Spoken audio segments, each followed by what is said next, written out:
na parede. Hoje abordaremos o nascimento de Cristo e falaremos sobre com Norton o que ele acha do cristianismo, como se formou e como é visto hoje. Primeiramente, nós precisamos chegar à seguinte conclusão. O Velho Testamento, né, apresentava Deus de uma determinada forma altamente legalista, autoritária e com Deus como chefe militar, e tinha uma matemática altamente expansionista dentro da cultura judaica. Nós observamos, por exemplo, no Velho Testamento, que toda a história do povo judeu é uma história de guerra e de expansão de terra. Ou seja, o elemento amor e misericordioso, praticamente no Velho Testamento, você não consegue ter base de consistência. Você começa desde os livros de Levítico, Juízes, e você sempre vê que os primeiros profetas sempre estão incentivando os povos judaicos na política da expansionismo. Isso é um dado extraordinário, que sempre eles pregavam que era um povo escolhido, que viu um dia um prometido que ia libertar eles de uma série de situações. Pagaram um preço histórico por causa disso, porque eles sofreram grandes barbaridades de perseguição por causa dessa visão que eles tinham de ser um povo escolhido, e baseado nessa ideologia de povo escolhido, eles usaram isso aí para tomar bastante terra, roubar bastante outros povos. Esse é um dado do Velho Testamento. Agora, o nascimento de Jesus Cristo vem inverter todo um processo da ideologia, da organização teológica, da estrutura israelense, que pautava por uma realidade legalista e que Jesus Cristo, praticamente com as ideias dele, modificou. Qual a modificação principal que você acha que ele fez? Ele fez o seguinte: ele apresentou o elemento misericordioso, o elemento solidário, o elemento humanístico, e o conjunto do Sermão das Montanhas vem entrar em contraste, em confronto total com a linha farisaica, que era legalista no ensinamento, só no ritual, mas não tinha o elemento misericordioso. Esse foi o maior choque ideológico que Jesus Cristo deu com a mais poderosa organização religiosa da época. O Sermão da Montanha, então você está dizendo que hoje é impraticável?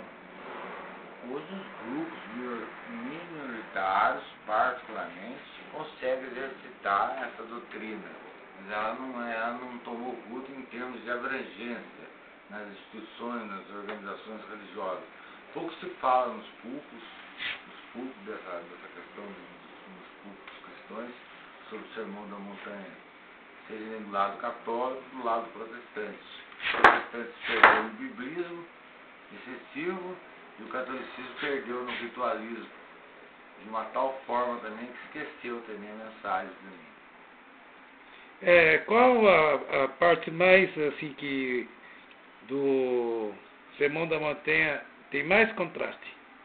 Contraste com o que seria com o quê? Com o legalismo? Toda a história de Jesus Cristo é bater na organização religiosa israelense. Haja visto que ele fala: bem-aventurados sois misericordiosos, porque alcançarão misericórdia. Bem-aventurados são os pacificadores, porque deles é o reino de Deus. Bem-aventurados aqueles que têm sede, fome e justiça, porque serão consolados.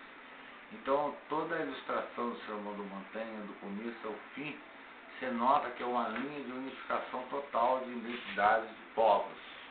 Ele contrasta com a visão expansionista total que a igreja israelense e o Império Romano praticava.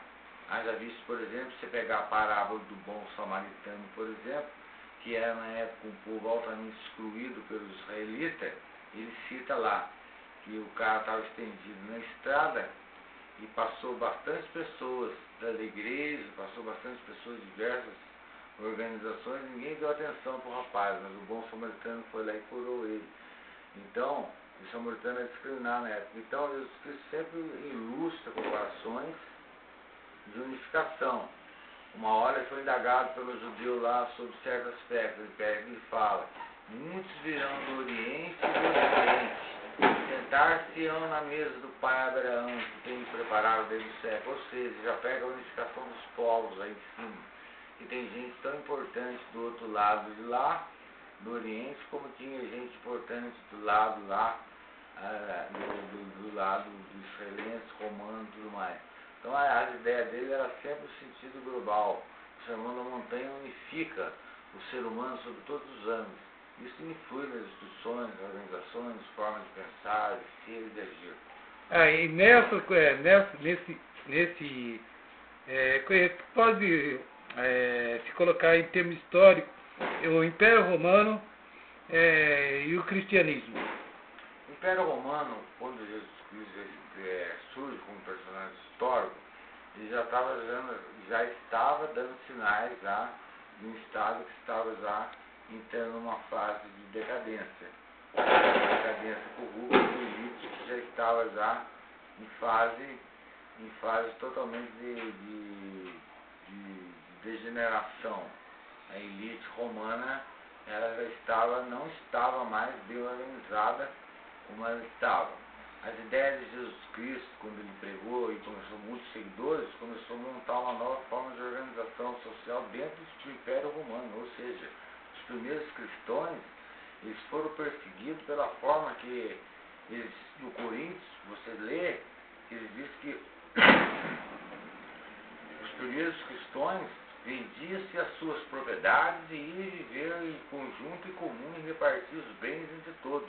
Aquilo que o Império Romano discriminava a maioria, os discriminados começaram a se organizar em torno das ideias do Sermão da Montanha de Jesus Cristo. Por isso que os cristãos começaram a ser perseguidos de forma sistemática pelo Império Romano, ao ponto do próprio Constantino, que era um verdadeiro hábil político diplomata, falar com a elite lá romana. Se continuasse o movimento do jeito que estava, até os próprios escravos de Roma iam seguir essas ideias e estruturar todo o setor político e econômico. Aí eles adequaram Aí que Constantino, de forma hábil, instituiu de forma organizada o cristianismo, que era uma forma de manipular esse movimento de forma ideológica, afastando a verdadeira vertente. Ao colocá-lo ele de forma instituída, ele controlou de forma ideológica o movimento que estava crescendo. Aí criou uma outra forma de concepções de pensamentos totalmente diferente de Jesus. Burocrática, ele foi farsante e foi hábil, maquiavélico ao mesmo tempo. E hoje, continua a mesma coisa ou não? Então, hoje ele está organizado e instituído, de tal forma que eles mantêm o estéreo, mantêm o status quo de uma forma. Mas eles continuam manipulando as ideias de tal forma, sempre aproveitam de ordem material e não deixam as ideias fluírem da forma como é. Aqueles que tentam geralmente são marginalizados e discriminados, como podemos ilustrar o caso do senhor Leonardo Boff, que tentou resgatar alguns aspectos do cristianismo e já foi chamado pelo Papa, foi proibido de dar palestra, um monte de coisa, seus livros foram condenados. Praticamente se fala pouco nele hoje, que seria a chamada teologia da libertação. E essa teologia da libertação é em contradição com hoje com a teologia da prosperidade, é isso? Uma teologia da prosperidade. O que faz essa diferenciação da teologia da prosperidade e a teologia da libertação?